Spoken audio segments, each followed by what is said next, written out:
उहद तबूक ख़ैबर जमल तोर जन, दर्द जाॻियो आ पंहिंजा अमल तोर जन।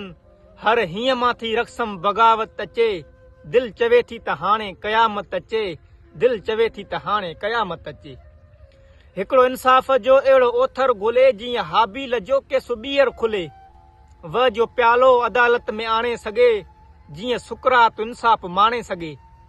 तुर्त मिली जी मुकाफ़ात लिखिजी अचे, ताज ईसा जो कंडनि सां छिकिजी अचे।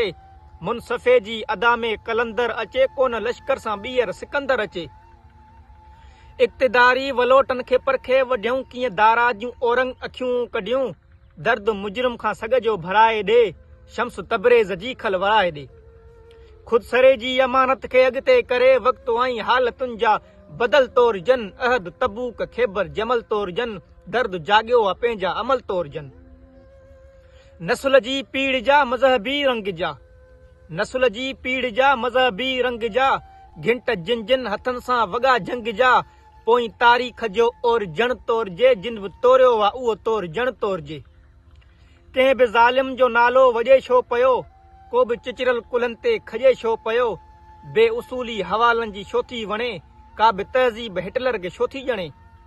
एटमी ताक़तुनि जो हजम तोर जे, आलमी जंग जो और हुकुम तोर जे। केरु आहे जो नफ़रत जो नक थो रखे, हिरोशिमा ते हमले जो हक़ थो रखे। इज्तिमाई क़बर ते रखी साइमी, खोपड़ियुनि जा अॾायल महल तोर जन। अहद तबूक ख़ैबर जमल तोर जन, दर्द जाॻियो आहे पंहिंजा अमल तोर जन। कंहिंजी नीयत जो काॾे वञे पेर थो, हिकिड़ी शइ खां वठे कमु ॿियो केरु थो। कस वटी में थियनि कम सभई वाव खा, ॾेर सभु वाव खा, ॾम सभु वाव खा। जेके नदामत जे नाणे खां कम था वठनि, जिस्म पीढ़ण जो घाणे खां कम था वठनि। कीअं सूणी जे लुणण खे वाखाणिजे, छो न चिक जे मथां साहे मींहुं आणिजे। रोज़ बेजल जी साजिश जो सिर लोइजे, सोन सोरठ जे वर जो कतुल धोइजे। जेसी अहसास धनवान धारणु सिखे, जेसी इंसान माणे सां मारणु सिखे। सम्झ पंहिंजे जो पासो वराए ईअं, जीअं जिद्दत जे हेठों क़दामत अचे। हर हीअं मां थी रक़्सम बग़ावत अचे, दिल चवे थी त हाणे क़यामत अचे, दिल चवे थी त हाणे क़यामत अचे। साख डार्विन जे वाहे पेजी खणी, ज़िंदगी जा सभई नज़रिया तोरजन। साख डार्विन जे वाहे पेजी खणी, ज़िंदगी जा सभई नज़रिया तोरजन। जीअं मज़लूम क़ौमुनि जो गिरियो तुरे, साहे मींहं में बि क़ौमी नज़रियो तुरे।